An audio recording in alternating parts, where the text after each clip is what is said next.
today is finally the day we will be putting 35s on this Land Rover Defender.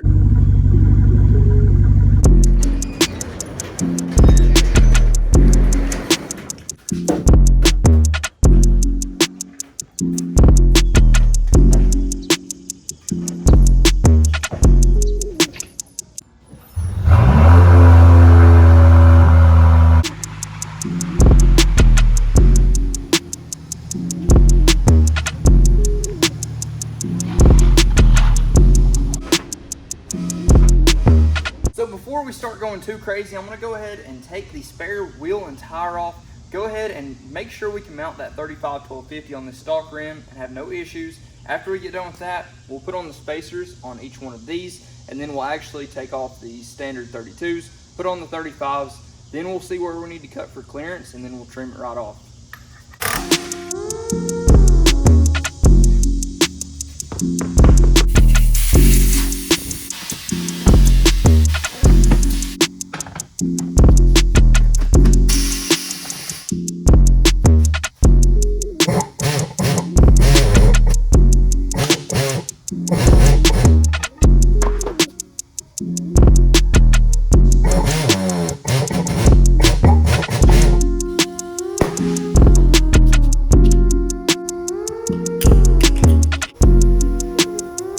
Now they say 35 1250s won't fit on the stock tire carrier anymore. I don't know if that's true or not. I would like to think that if you remove this, maybe it'll fit, but I'm going to test it just to see.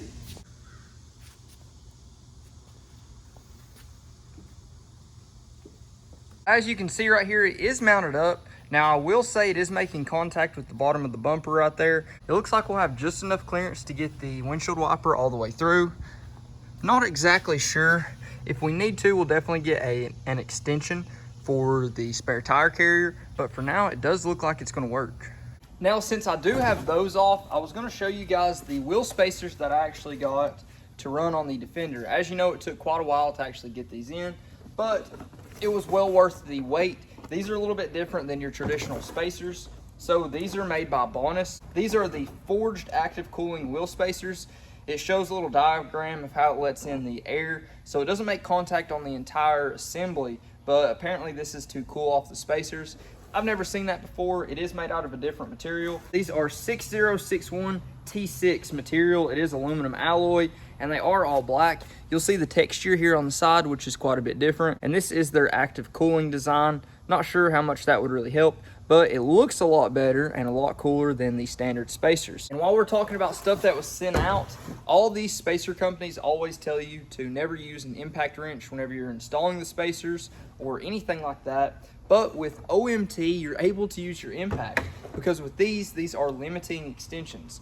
And essentially, you pick which one you want for whatever foot-pound of torque or Newton meters. It actually allows you to just hold down on it, and these will actually vibrate and won't over torque. So when installing these, it couldn't be any more simple. Of course, you want to get hub-centric wheel spacers. Otherwise, you probably will run into issues. These are custom fit. So I believe on the Defender, it's 72.5 millimeter hub bore. I can't remember, but something like that. And I'll attach the link to these down in the description below. And then you just torque them down to the same specs that it recommends for the actual wheel itself.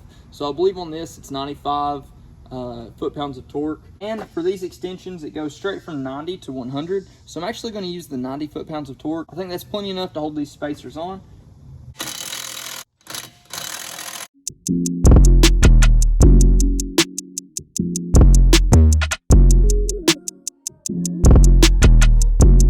Well, we've got a bit of an unfortunate scenario here. As I was putting on the 35 on the stock rim, the duckbill ended up breaking, so that's the piece that actually allows you to mount and dismount the tire off of the wheel. It's a plastic piece. They are replaceable and they do wear and tear, so it's extremely common. I went to go get another one, and the ones that they had ordered were not the right piece. So inevitably, there are none kept in stock. So my only option is to run to Walmart real quick and let them finish mounting these wheels and tires, and then we'll be right back. Well, the only people I could get to do it out of 2 towns, actually 2 cities, was a Spanish guy that didn't speak any English and charged way too much. but we got it done. A few places wouldn't do it and most places weren't open. Regardless, that part's over. So now we'll be able to slap them on.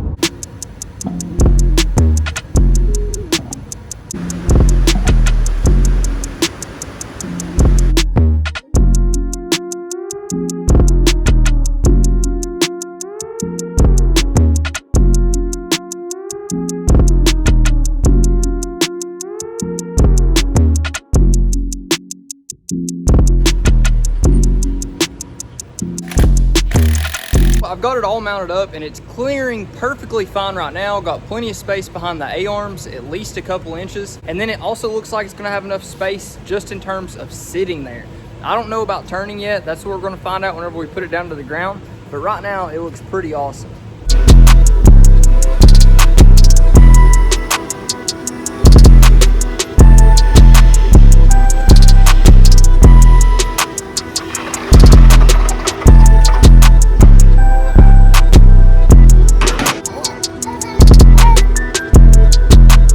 I know this looks extremely tucked right now, but whenever I start it, I believe it is going to lift right up and that's going to give us quite a bit more clearance. But in all honesty, if it would sit that low, that looks pretty cool. Now you can see for the fitment, it does stick out literally just enough. It looks really good. And then on this side, you'll see it right there as well.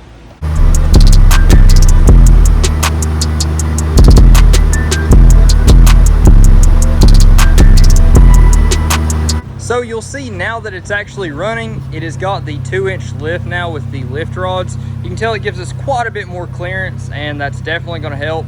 Now from what I can tell, just looking at it, looks like we're still gonna need to do quite a bit of trimming. Now for the rear, it actually doesn't look like we're gonna be hitting anything. You can see the clearance right there, and then you can see the clearance back there. We've got plenty of room on the inside here, and same thing for the front, plenty of room for the inside. The biggest issue is just gonna be the turning up front, but that has completely changed the look on this machine. So if we turn hardly any, we're definitely going to run into a lot of scrubbing right there and a lot back here. So we're going to go ahead and fix that right now. So I'm going to be honest with you guys, I went ahead and did the driver's side first, just so I could basically tell you guys what to actually do, what's going to work and what's not. Essentially on that side, the only thing I haven't done is trim a couple pieces off of the inner fender well liner, just the actual liner itself in the front. So I've got that off right now. I need a couple different tools to be able to do it correctly, and basically what I'm doing is cutting everything for back here, cutting everything up here, cutting the insides, cutting the metal pieces that we have to remove in the back, cutting off the pinch welds, everything like that. So let's go ahead and get to it. So what we're going to do first is go ahead and remove the inner fender well liner, just the front section here first.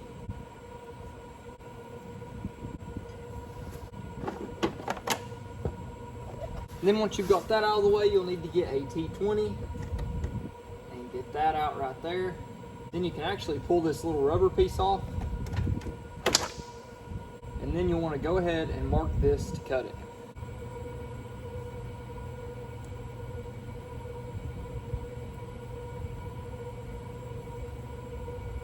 Now my plan for this is to go about 1.5 inches down.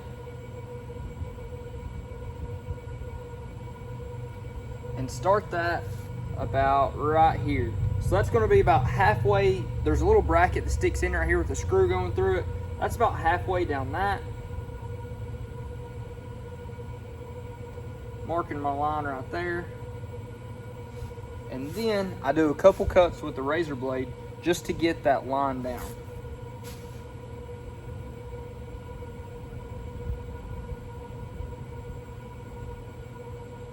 And you can always cut more, you can't always cut less, so remember that.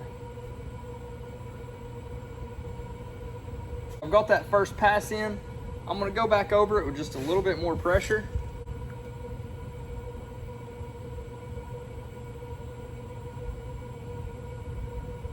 And then the third time you should start to poke through the other side.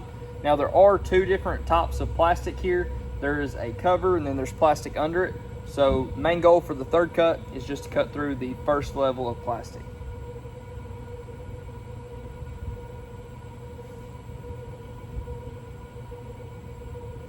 And now what I'll do is I will connect this right here. Now that those are cut, you can pull it just a little bit just to set it free, and you'll see this is going to give you access to cut a lot easier whenever you have a razor blade. If you can pull just a little bit of tension, it cuts like butter.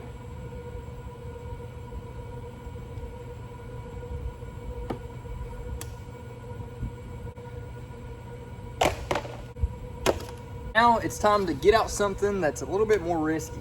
Now I prefer to use a Sawzall, but in all honesty, if I had a cordless cutoff disc, I would definitely be using it, but I simply don't have it. Whatever you have will probably work. You just gotta be careful. Make sure that you're moving the wires behind where you're cutting. That way they're nowhere close. Be careful, you've got intercooler lines, everything up here in the front. So you have to really pay attention to what you're doing, but this will save you a lot of time from having to use a razor, that's for sure.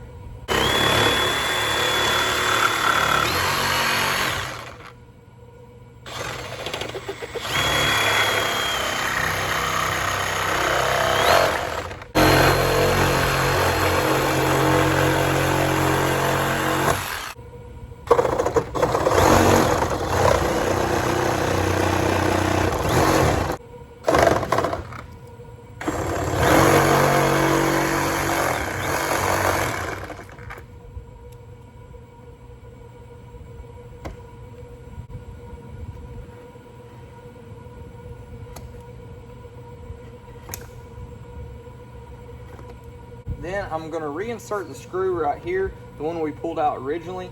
That way everything just stays in place with this bumper. And I'm going to go check the other side and make sure they're pretty darn close. So the front's actually lined up pretty well. They're obviously not a mirror image, but they're pretty darn close. Now we're going to move on to the back, and this is the most difficult part, also probably the most time consuming. And these are basically just a bunch of friction clips. You don't have to take all of them out, just take the lower portion of them out first. Fold this up and see what you need to do, and pull that fender out, the fender well liner out.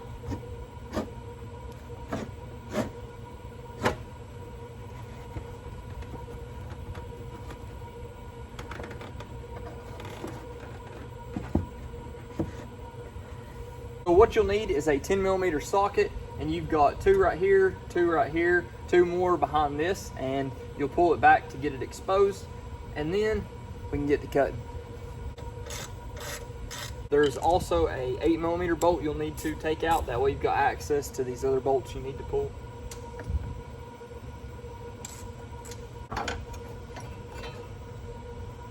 And that's the plate you're taking out. On this side, it looks like it's just exposing brake lines. I'm not sure. Some kind of lines of sorts. On the other side, it looked like it was coolant lines. So just beware, that is what's behind your tire instead of that plate. It's probably there for a good reason, but it's not going to be there if you want to run 35s on a 2-inch lift or anything shorter. Now moving beyond that, I'm going to use the same technique I did before on the back side of this fender. I'm going to go right up to this line right here, and you shouldn't cut towards yourself, but if it's all you can do, and then you can start your line.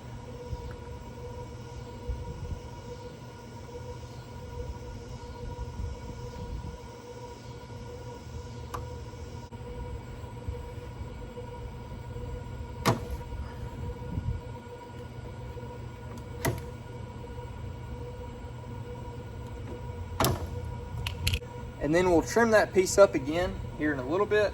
But for now, what you'll want to do is cut this piece from the inside.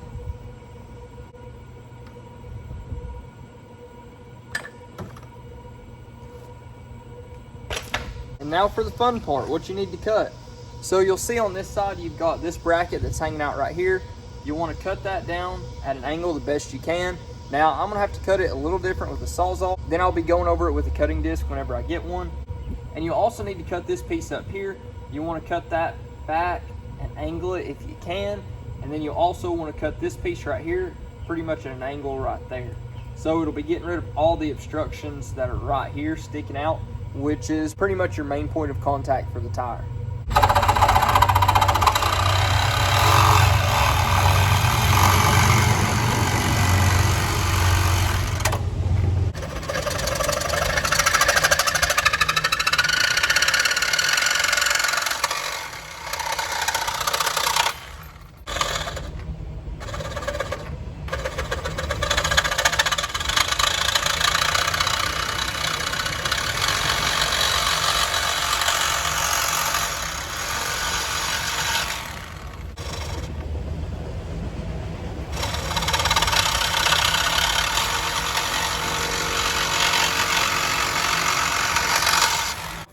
I actually have to get pretty creative with how to cut this because you don't want to cut the actual body. So what I do is I bend one of my blades. It's the only way to get it done, but as you can tell right here, it does work.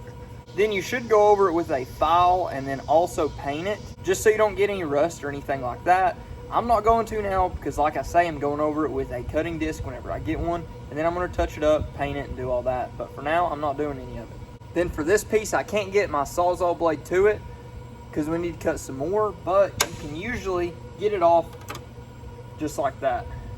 And then this is the last piece I'll need to cut for now. I'm not sure if I'll need to trim anything else, but we'll find that out on the trail. I think for the street, the way that we've done it right now should be perfect. And then once we get to the trail, there's always going to be some things we're going to run into.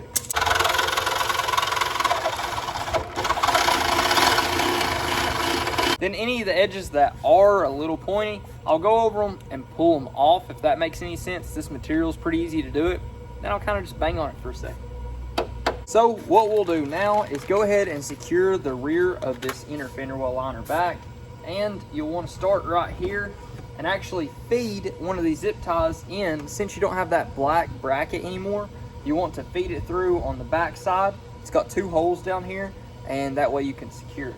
And where the liner lines up with this hole that we already used the zip tie hole for, what you want to do is cut a little slice into your inner fender well liner and feed it through that cut.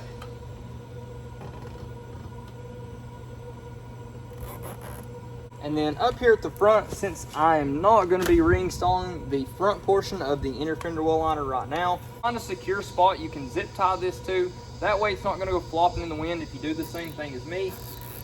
Now the tutorial I'm going off of is actually from Saltec Motors, so if you guys are wanting a step-by-step on paper to go off of as well, definitely check them out. That's in their how-to section, so it is extremely helpful. It's what basically gave me the confidence to kind of tackle this. Otherwise, I wouldn't necessarily want to cut all of it if I didn't know it could work. I hope it does.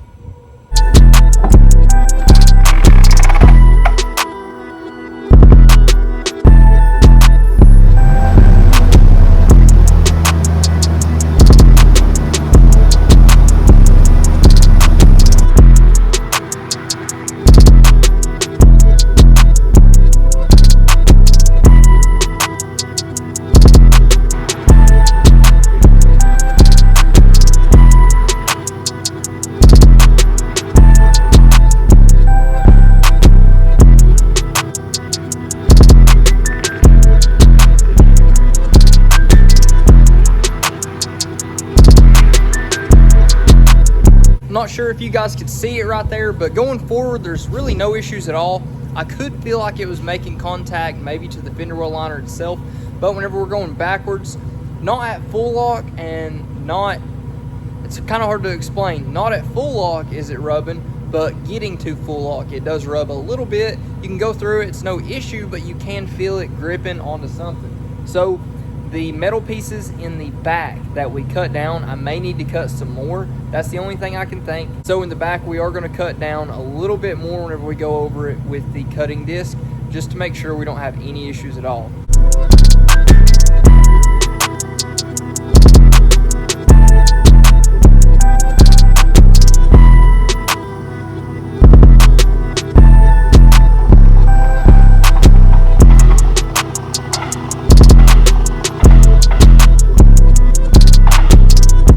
So no surprise, at access height like this, plenty of issues, can't turn really at all, but it does look really cool. It looks awesome. You can see that tire poking out just enough, and whenever you go into off-road, it is rubbing the same way it is in normal drive mode. Right back there in the back, I need to do some more trimming. That's really what's holding me up, but it's not bad at all. Definitely something I can fix here extremely soon. So after driving it down the road, it did great. Now it does still rub right in the places I told you, right where the metal's at. I need to trim it a little bit more, but it's not bad at all. But the best thing about this is the look. It just looks completely different.